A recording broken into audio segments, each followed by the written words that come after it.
The Black Panthers, also known as the Black Panther Party, was a political organization founded in 1966 by Huey Newton and Bobby Seale to challenge police brutality in the African American community. The Black Panthers eventually developed into a Marxist revolutionary group that called for the arming of all African Americans, the exemption of African Americans from the draft, the release of all African Americans from jail, and payment of compensation to African Americans for centuries of exploitation by white America. At their peak in the late 1960s, Black Panthers membership exceeded 2,000 members, and the organization had chapters in several major American cities. Welcome, this is One Mike. I am your host, Country Boy, and as you might have guessed, our episode today is about the legendary Black Panther Party. As always, if you like this, please consider donating to our Patreon page. You'll find that down below in the description. I would also like to give a shout out to our newest Patreon member, Teresa Ludi. I'm sorry if I'm mispronouncing that. And if you like more episodes like this, you can find us at onemikehistory.com. And please give us 5 stars on Apple Podcasts. But without further ado, let's get started. On February 17th, 1942, in Monroe, Louisiana, Huey P. Newton was born, the youngest of 7 children born to Walter and Amelia Newton. Walter Newton was a paragon of responsibilities. He held down 2 jobs at any given times, working at the gravel pit, the carbon plant, the sugar cane mills, sawmills, and eventually as a brakeman for the Union Sawmill Company. Amelia Johnson was like many women at the time. She married young and had kids very young. She was only 17 when she had given birth to her first child. And of course, soon others followed. But unlike most black women in the South in the 1930s and early 40s, Amelia stayed home to raise her young children. The Newtons would move to Oakland in 1945, and the Newtons followed a path of many black families migrating from the South to cities in the North and West to fill jobs. During World War II, tens of thousands of blacks left the southern states during the Second Great Migration, moving to Oakland and other cities in the Bay Area to find work in war industries such as the Kaiser Shipyard. The sweeping immigration transformed the Bay Area as well as the cities throughout the West and the North, altering the once white-dominated demographic. When the war ended, though, many of the blacks were laid off as wartime industries waned and soldiers returned home, creating a labor surplus. Both new and expanding black communities in those cities across the country sank into poverty, and a new generation of young blacks grew up in these cities facing a new forms of poverty and racism that was unfamiliar to their parents, and they had fought to develop new forms of politics to address these issues. In 1959, Huey P. Newton enrolled in Merrimack College. In 1962, at a rally at Merrimack College that opposed the U.S. blockade against Cuba, Newton's political life would take a huge leap forward, where he would meet fellow student Bobby Seale, whom they would eventually form the Black Panther Party. More than 5 years older than Newton, Bobby Seale was born in Dallas, Texas on October 2nd, 1936. The oldest of 3 siblings, he was raised in Oakland, and his father worked as a carpenter and his mother worked sometimes as a caterer. Besides teaching Bobby how to build things and hunt and fish, Bobby's father also taught him about injustice and would often beat him for no apparent reason. The arbitrary beatings filled Bobby with rage, which he had few outlets. But it also meant that he had very little fear of getting into fights because he had already seen the worst that the world could give. Bobby Seale would join the U.S. Air Force, where he would further develop his skills in metalworking and master the use of firearms. He learned to contain and manage his rage, turning his explosive temper into a cold calculation. When 3 soldiers refused to pay back a debt and threatened to beat Bobby if he mentioned the matter again, he suppressed the instinct to fight them and bought his time. A week later, Bobby attacked the main perpetrator when his defenses were down, nearly killing him with a pipe. Newton and Bobby both had their first political experience with Donald Warren of the Afro-American Association. Warren founded an all-black study group while he was a student at Boalt Law School at the University of California, Berkeley. Warren created a space for in-depth discussion of books by black authors such as W.E.B. Du Bois, Ralph Ellison, Booker T. Washington, and James Baldwin. Warren asserted a black nationalist perspective inspired by Malcolm X, emphasizing racial pride and embracing the transcontinental identity rooted in Africa. Warren believed that the virtues of black capitalism and argued that black people must develop our own planned business where efficiency, thrift, and sacrifice was stressed.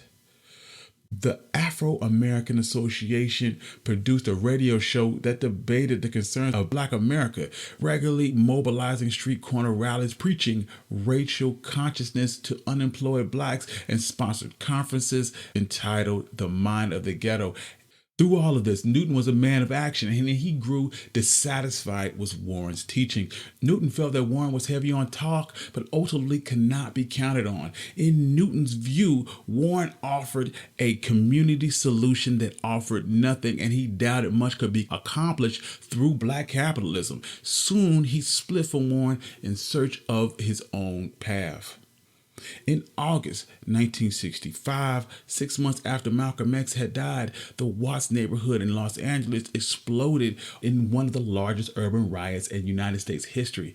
Black migrants had begun moving to Watts in the 1920s, creating a black island in a sea of white towns such as White Gates, Linwood, Compton, and Bell. Home lending regulations excluded blacks from obtaining mortgages to buy houses in white neighborhoods, and by 1945, Watts was 80% black. Throughout the 50s, the black migration continued, and more blacks migrated to California than any other state. During this decade, the black population of New York increased by 2.5 times. Detroit tripled, while the blacks in LA grew 8-fold. Meanwhile, the white residents fled in droves to the suburbs, taking employment opportunities with them. The tensions between the Watts residents and the police ran high. While the vast majority of the Watts residents in 1965 were blacks, only 4% of the police in the Los Angeles Police Department and 6% of Los Angeles County Sheriff Department was black. The police chief, William Parker, used and analyzed crime data to develop and justify the policing of explicit targeted areas in Watts and other black neighborhoods for heavy police coverage, including intensive techniques such as routine frisking of people on the street. Officers would use force with their nightsticks, which they called nigger knockers, and the local NAACP would report that Negroes in Los Angeles never knew where or what hour the blows would come from the guardians of the law that was supposed to be protecting them. The incident that sparked the Watts riots was a traffic stop. 22-year-old Marquette Fry was driving a 1955 Buick along 116th Street near his family's house at 6 p.m. on August 11, 1965, when he was pulled over by the California Highway Patrol. His younger brother, Ronald Fry, was the only passenger. A crowd had gathered, including Marquette's mother, Rena, and more police soon arrived. Soon the crowd was over 200 people, and onlookers became agitated as the police reportedly slapped Raina Fry, Marquette's mother, and beat her with a blackjack, twisting her arm behind her back, and with that, Watts exploded. On August the 12th, a group identified as followers of Malcolm X arrived on Avalon Boulevard shouting, "Let's burn, baby, burn." And the next day, the Emergency Control Center recorded that 6 Negro males were firing at helicopters from a vehicle. By the end of the second day, according to Los Angeles Times, several 100,000 people were looting stores, stealing guns, machetes, and other weapons. Rebels were filling glass bottles with gasoline and hurling Molotov cocktails into cars and stores, setting them on fire. Many also fired shots at the police, and fire trucks and ambulances that attempted to enter this area were also attacked. By the time the rebellion was over, it had spread almost 50 miles, and all told, 34 people had been killed, almost all of them black, many by the police. More than 1,000 were wounded, and 4,000 people were arrested. The riot caused more than $40 million in damage, and over 200 buildings were completely destroyed.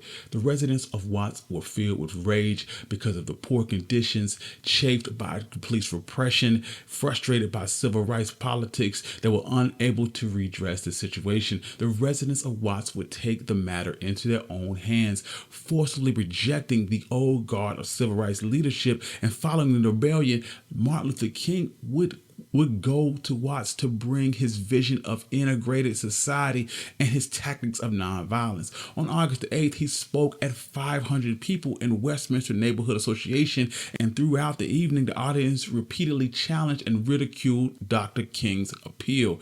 And nonviolent activist Dick Gregory fared even worse in Watts. While the riot was going on, he borrowed a bullhorn from the police so that he could speak to the rioters, and he attempted to calm them and pleaded for them to go home.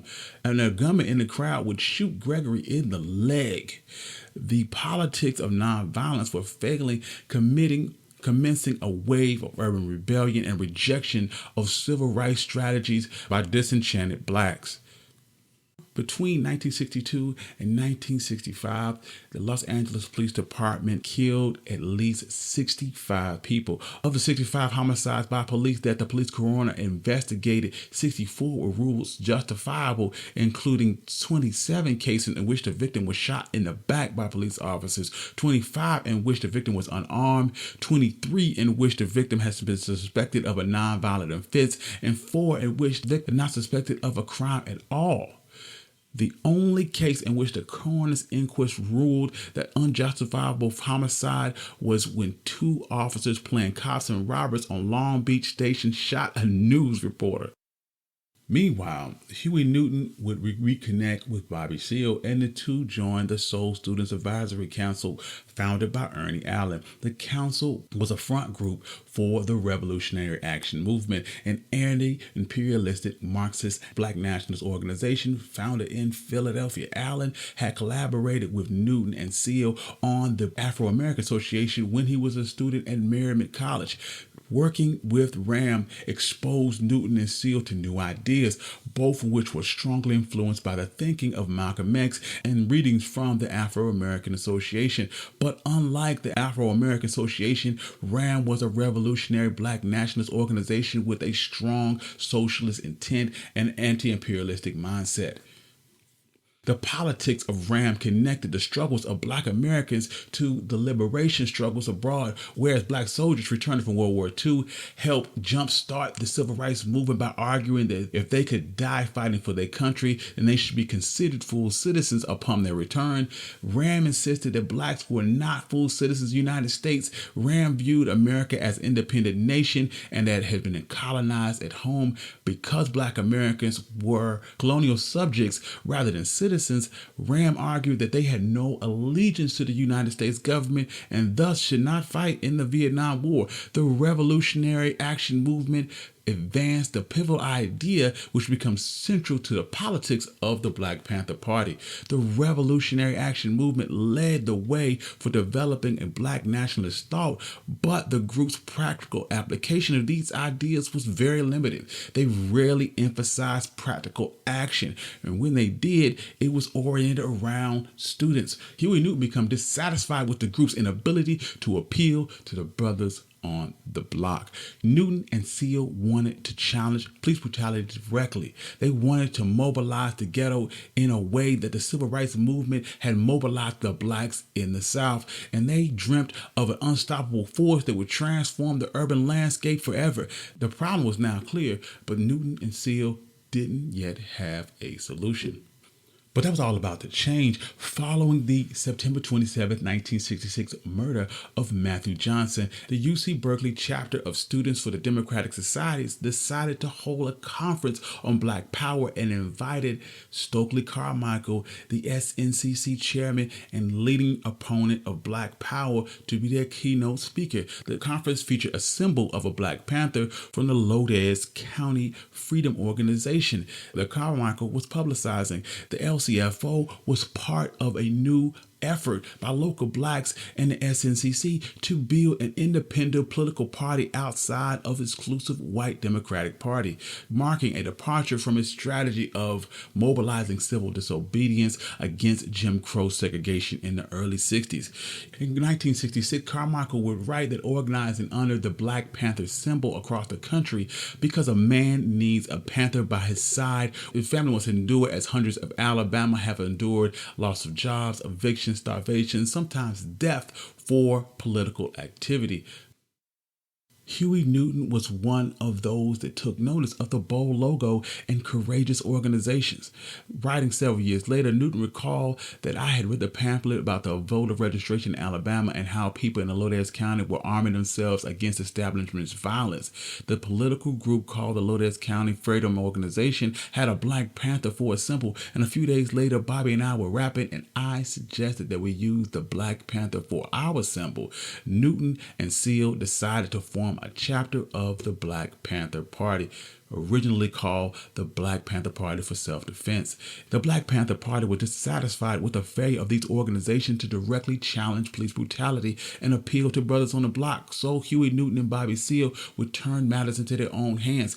After the murder of Matthew Johnson, Newton observed the violent insurrection that followed, and he had an epiphany that would distinguish the Black Panther Party from a multitude of other Black Power organizations. Newton had an explosive, rebellious anger of the ghetto and a social force that believed that he could stand up to the police. He believed that he could organize a force of political power, and inspired by Robert F. Williams' armed resistance against the Ku Klux Klan and Williams' book called Negroes with Guns, Newton studied the gun laws extensively in California, and he decided to organize patrols that will follow the police around and monitor for incidents of brutality, with one crucial difference: the patrols would carry loaded weapons. Seale would later state that we'll protect a mother, protect a brother, and protect the community from racist cops. On one night in particular, in early 1967, Huey Newton, Bobby Seale, and Bobby Hutton, their first recruit, put these ideas into action. They cruised around North Oakland in a 1954 Chevy, Newton at the wheel, and saw police patrolling the area and decided to monitor it.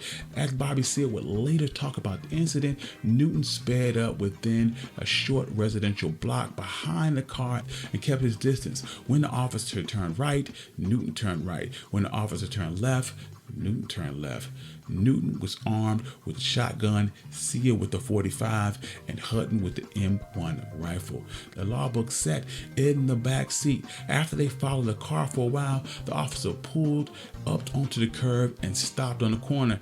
And there was a stop sign at the corner, so Newton pulled up to the intersection and stopped next to the police officer. And the three men looked over to the officer, and Seale held shotgun while he drove. Both shotgun and the M1 rifle were plainly visible through the window, and the officer looked back, and after a pause, Newton gently stepped on the gas and rounded the corner to go right in front of the officer. As Newton completed the turn, the officer flashed on his high beams, and Newton kept driving. The officer stepped on the gas and pulled after him, and Seale could see the flashing red lights, but Newton kept going. He said that I'm not going to stop until he puts on his damn siren, because a red flashing light don't mean nothing to me.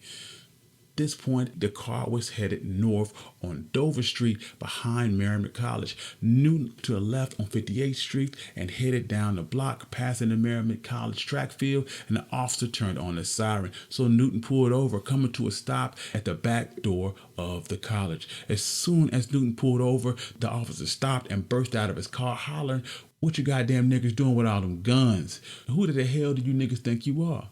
Get out of the goddamn car." And at this point, students had just finished the evening class of the predominantly black school and they had filed out the back. Then they stopped to watch. Many of the residents came out of their homes or were looking out of their windows. The officer approached the car, screaming, "Get out of the car." Newton refused. And at this point, the officer pulled open the door and shouted, "Get out of the goddamn car and bring those guns out with you." The officer stuck his head in the car and reached across Newton and tried to grab the barrel of the shotgun that Seale was holding. Seale pulled back the shotgun. Newton grabbed the officer and they tussled and he kicked him out of the car. Newton took the shotgun from Seale, leaped out of the car, and then proceeded to chamber around. And Newton shouted, "Who the hell do you think you are?" The officer lifted his hands away from his gun while Bobby Seale and Hutton jumped out of the car. Seale pulled back the hammer on his .45 and the officer backed away from Newton towards his car and radioed for backup. People were streaming out of their houses right now and more students streamed out of the college. Newton and Seale beckoned people to come out and observe the police, and a sizable crowd had formed. Seale called out to the crowd that the police were attempting to occupy their community as foreign troops occupied territory, and the black people were tired of it. As several more police cars arrived, the officers walked up to Newton and demanded to let them see their weapons. Newton asked if he was being placed under arrest, and the officer insisted that he needed to see his weapon, and Newton refused. "You can't see my gun, and you can't have my gun." Another officer walked up to Seale and shouted to come over to the car, and he stated, "I ain't going to goddamn place." Newton, Seale, and Hutton would not submit to the police, citing local ordinances as well as the Second Amendment of the Constitution, and were asserting their rights to bear arms as long as the guns were not concealed. The standoff threatened to escalate, but after tense deliberations, the police lieutenant told the officers that he did not see sufficient grounds for an arrest, and after looking around, one of the officers noticed that the license plate on Bobby Seale's Chevy was attached by a coat hanger. So he then wrote Seale a ticket for not having his license plate correctly fastened to his vehicle, and the police left. The excited crowd gathered around Newton to hear what would just happen, and the men described their organization, the Black Panther Party for Self-Defense, and the next day, several community members who had witnessed the event had joined the Black Panther Party. Bobby Seale provided the first guns the Black Panther Party from his personal collection, a .30-30 Winchester rifle and a shotgun from his time in the military. Seale had been around guns, mostly hunting with his father. When new recruits joined the party, obtaining more firearms became a priority. Newton and Seale approached Richard Okoye, which was a Japanese-American radical who had an impressive gun collection and was a dedicated revolutionary committed to Third World liberation. He was pleased to help the Black Panther Party get started and donated 2 guns of his own to support their revolutionary cause, an M1 rifle and a 9mm pistol. Newton and Seale needed to raise money for more guns for their party, so Newton had the idea of selling Mao Zedong's Little Red Book on the Berkeley campus to raise money. The book was a collection of quotations from the chairman of the Chinese Communist Party, who had been receiving a lot of press coverage. They went down to Chinatown in San Francisco and bought the book for 30 cents and sold them for $1 on Berkeley's campus. Soon they raised enough money to buy a .357 Magnum from Okoye and a standard shotgun from the local department store. Over the course of several months of patrolling the police, Newton and Seale had gained a small following, and Bobby got Newton a job at the Poverty Youth Program where he worked. The two used a portion of their paycheck to pay for the rent for the Black Panther Party's office in northern Oakland near Merrimack College. In early 1967, the Black Panther Party for Self-Defense had only a handful of members. The organization had received almost no coverage in the press and was only known by those whom the Black Panther Party had direct contact with or through word of mouth. But by February, that was all about to change. In 1967, the Contra Costa Sheriff Department reported that a Deputy Sheriff Mel Bunkhurst and Keith Gibson had arrived at the scene of a burglary in progress and claimed that when they arrived, Denzil Dowell and another man had ran from the back of a liquor store and refused to stop when ordered to halt. Bunkhurst fired 1 blast from a shotgun, striking Denzil and killing him, and the other man would escape. For the Dowells, The official statement didn't add up. Community members helped investigate. The Dowells knew Bunkhurst. He had issued several citations to Denzil in the past, and on one occasion, had threatened to kill Denzil. The more they probed, the more contradictory the facts appeared, and there was no sign of entry, forced or otherwise, into the liquor store. Further, the police had reported that Denzil had not only run, but had jumped 2 fences to get away before being shot down. But Denzil had a bad hip and a limp, and the family said that he could not run, let alone jump a fence. And when the coroner's report was released, the community's skepticism only grew. The report stated that Dowell bled to death, yet there had been no pool of blood near Denzil when he was found. There was, however, a pool of blood 20 yards away from the site where the police claimed that Denzil had died. The report listed 6 bullet holes, apparently confirming the neighbor's report of hearing multiple shots. The next day, the Black Panther Party began their own investigation into the killing of Denzil Dowell. Bobby Seale and Huey Newton and a few members from the party started to spend time in North Richmond talking to George Dowell and the younger generation on the street, and sitting with Miss Dowell in her home. They spoke to neighborhoods and other community members and sought out witnesses and talked to the coroner's office and spoke to the forensics experts, and they decided they were going to do whatever it took to get justice for Denzil Dowell. The family spoke to the sheriff, Waldo, and he was cordial and polite, but remained unyielding, maintaining that Denzil was committing an act of felony when Burkhurst shot him. The killing was justified and claimed that he was in the best interest of Northern Richmond's community at heart. Young insisted that he would neither suspend Burkhurst nor modify the police department's policy to shoot or when to not shoot suspects.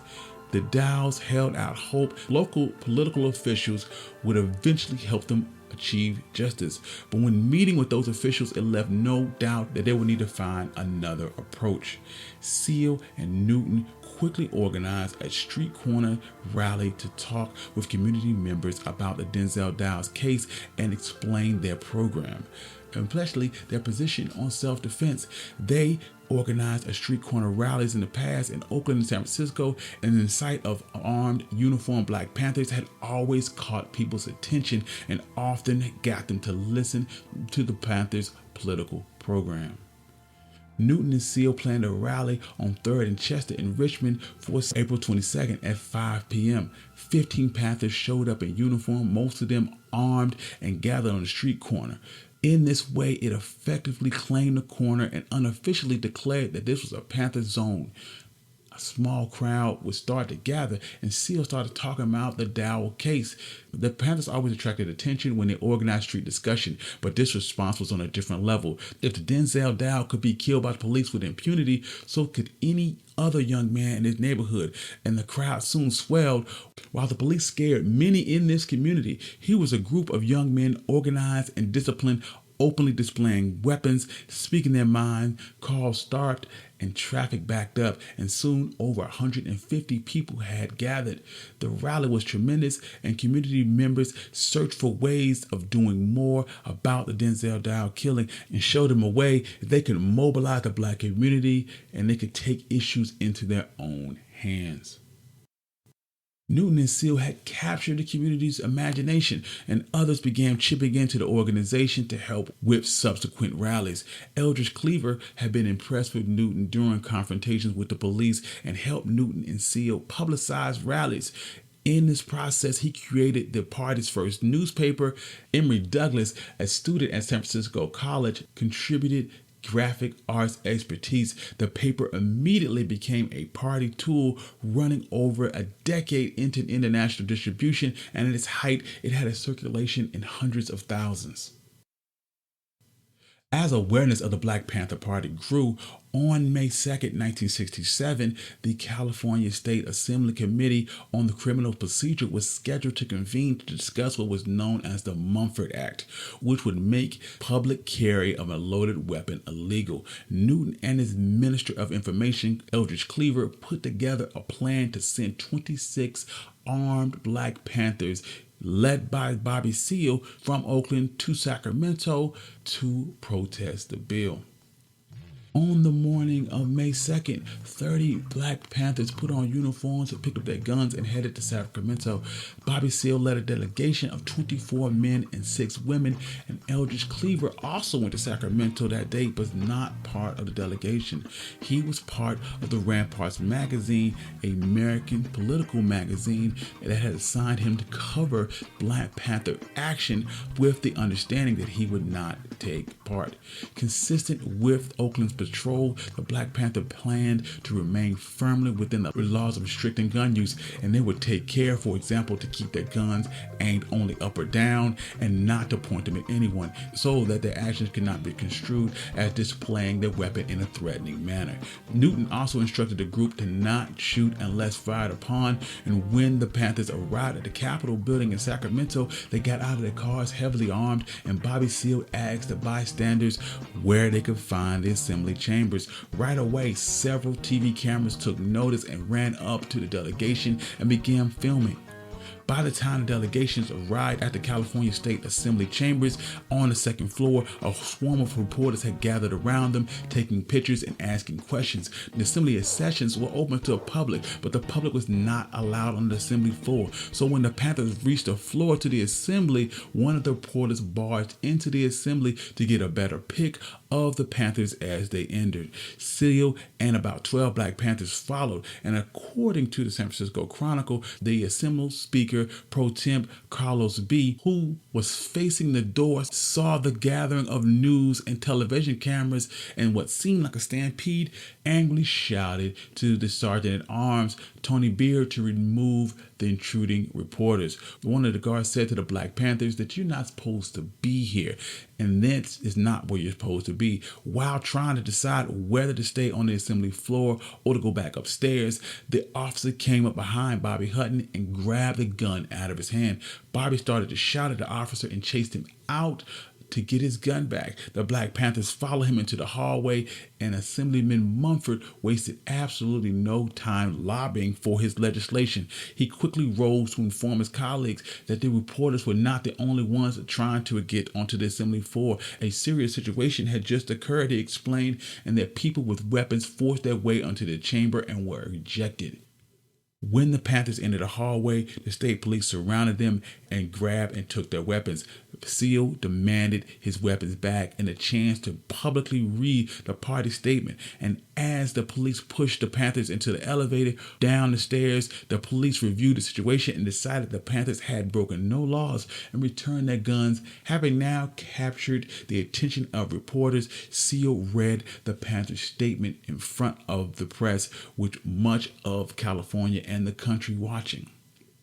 The Black Panther Party for Self-Defense calls for the American people in general and Black people in particular to take careful note of the racist California legislature, which is now considering legislation aimed to keep Black people disarmed, powerless. At the very same time, the racist police agencies throughout the country intensify their terror, brutality, and murder and repression of Black people. The enslavement of Black people in the very beginning of this country, genocide practiced on American Indians and confined to survivors of reservations, and the savage lynching towards Black men and women, and the dropping of atomic bombs on Hiroshima and Nagasaki, and the cowardly massacre of the Vietnamese, all intensify the fact that towards people of color and the racist power struggle in America has but one policy: repression, genocide, terror, and the big stick. The Black Panther Party for Self-Defense believes that it's time for Black people to arm themselves against this terror before it's too late. The pending Mumford Act begins an hour of doom, one step nearer. A people who have suffered so much for so long at the hands of a racist society, we must draw the line somewhere. We believe that Black communities in America must rise up as one man, must halt progression of a trend that lends inevitably to the total destruction. With their guns in tow, Seale read his statement several more times, and the members of the Black Panther Party delegation walked down the Capitol steps, across the lawn to their cars. Shortly after the Panther got in their cars and headed towards Oakland, a contingent of police with riot guns and pistols appeared on their tail, accompanied by reporters.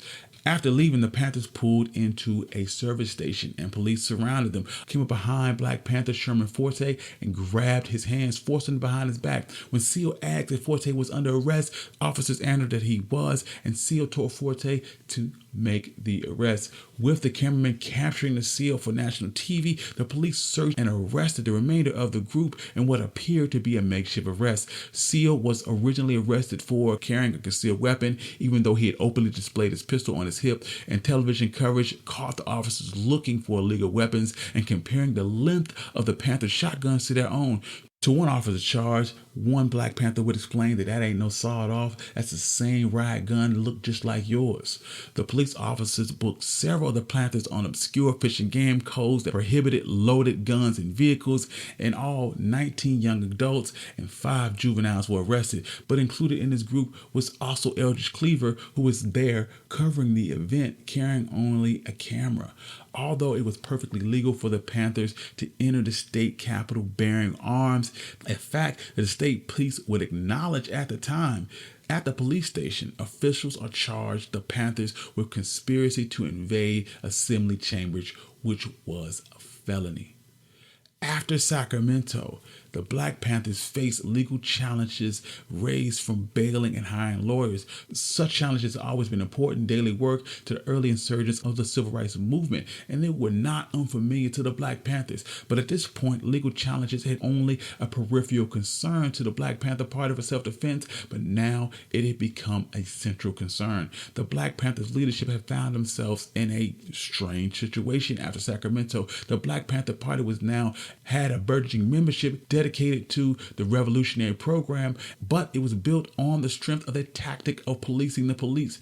The Black Panthers had thrusted themselves to the center of the movement debate about how to define Black power and what Black liberation should look like. At the same time, their tactics were key to their effectiveness had been taken from them. How would the Black Panthers be able to mobilize the brothers on the block without a legal option of arming themselves, and how would they be able to pay for their mounting legal costs, such as bail payments and lawyer fees stemming from the Sacramento incident?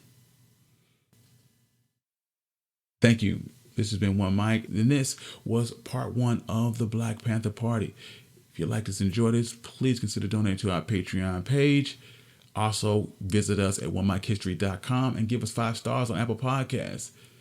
And peace.